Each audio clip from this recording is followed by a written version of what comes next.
প্রিয় শিক্ষার্থী, এসোপুরি চ্যানেলের পক্ষ থেকে সবাইকে শুভেচ্ছা। আমরা গত ক্লাসে 6 এর খর সমাধান দেখেছি। আজকের ভিডিওতে আমরা 6 এর গড় সমাধান দেখব।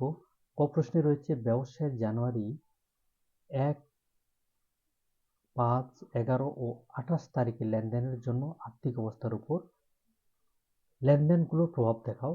অর্থাৎ সম্পদ সমান দায় যোগ মালিকানা সত্ত্ব আমাদের প্রমাণ করতে হবে। এটি আমাদের বহুঘর বিশিষ্ট অঙ্কের মাধ্যমে আমরা করে থাকি। তো চলো আমরা একটি সমাধান দেখে নেই।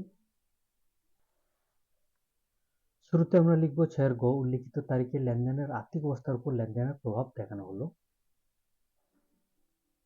এরপর আমরা লিখব সম্পদ সমান দায় যোগ মালিকানা সত্ত্ব।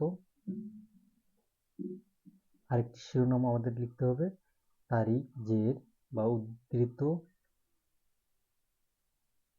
তারিখের লেনদেনগুলো থেকে আমরা বা উল্লেখিত লেনদেনগুলো থেকে যে বিষয়গুলো, যে হিসাবগুলো আমরা পেয়েছি, নগদ, ব্যাংক হিসাব এবং প্রাপ্য হিসাব, দায় পাশে প্রদেয় হিসাব বা পাওনাদার হিসাব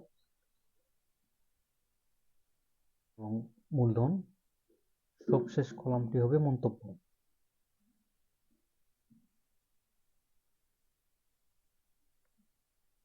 আমরা লিখে নেব সালটি 2017। জানুয়ারি 1 তারিখে লেনদেন হচ্ছে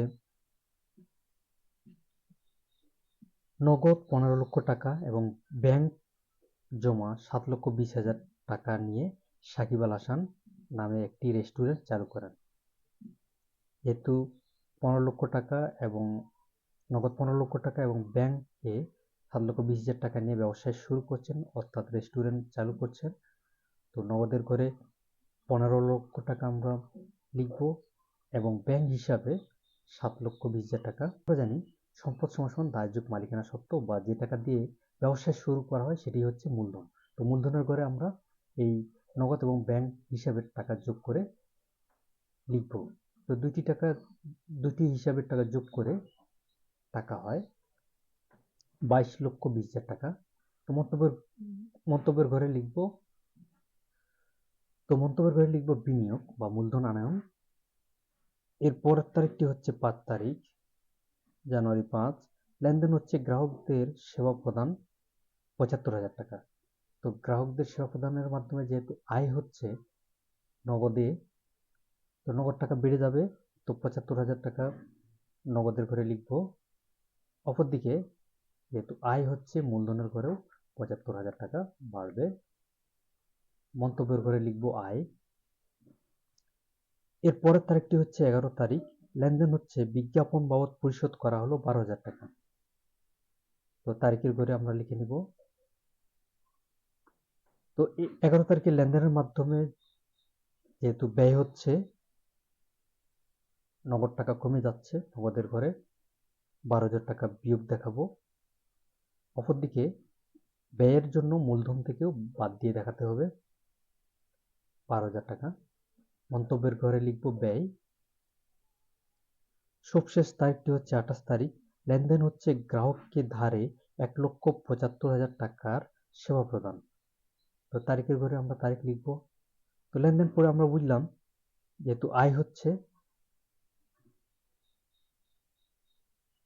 28 তারিখের লেনদেনের মাধ্যমে নগদে আয় হচ্ছে না, এটি হচ্ছে ধারে আয়। তো আয় হলেই মূলধনের টাকা বাড়বে, অপরদিকে সম্পদ পাশে প্রাপ্য হিসাব বা দেনাদার হিসাব বাড়বে। তো সম্পদ পাশে প্রাপ্য হিসাবে 1,75,000 টাকা লিখব। যেহেতু এই টাকাটা পাওয়া যায়নি, সেবা প্রদান করা হয়েছে কিন্তু টাকা এখনো পাওয়া যায়নি, এই জন্য প্রাপ্য হিসাব বা দেনাদার হিসাবে 1,75,000 টাকা লিখতে হবে। আর আয়ের জন্য মূলধন বাড়বে, তো মূলধনের ঘরে 1,75,000 টাকা লিখব। মন্তব্যের ঘরে লিখব আয়। এবার যোগ বিয়োগ করব, অর্থাৎ জেড টানবো। নগদের যোগ বিয়োগের পরে অবশিষ্ট যে টাকা থাকে 15,63,000 টাকা ব্যাংক কলামে বা ব্যাংক হিসাবে 7,20,000 টাকায় অবশিষ্ট আমরা নামাবো।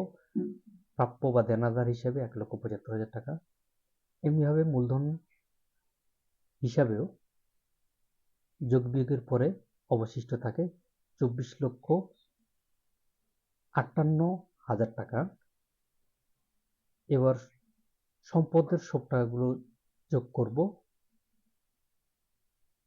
তো সম্পদের সব টাকা যোগ করলে হবে 24,58,000 টাকা।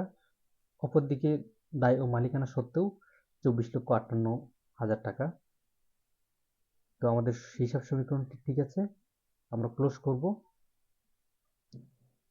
আশা করি তোমরা বুঝতে পেরেছো। এরকম ভিডিও পেতে চ্যানেলটি সাবস্ক্রাইব করো, লাইক শেয়ার কমেন্ট করো। ধন্যবাদ সবাইকে।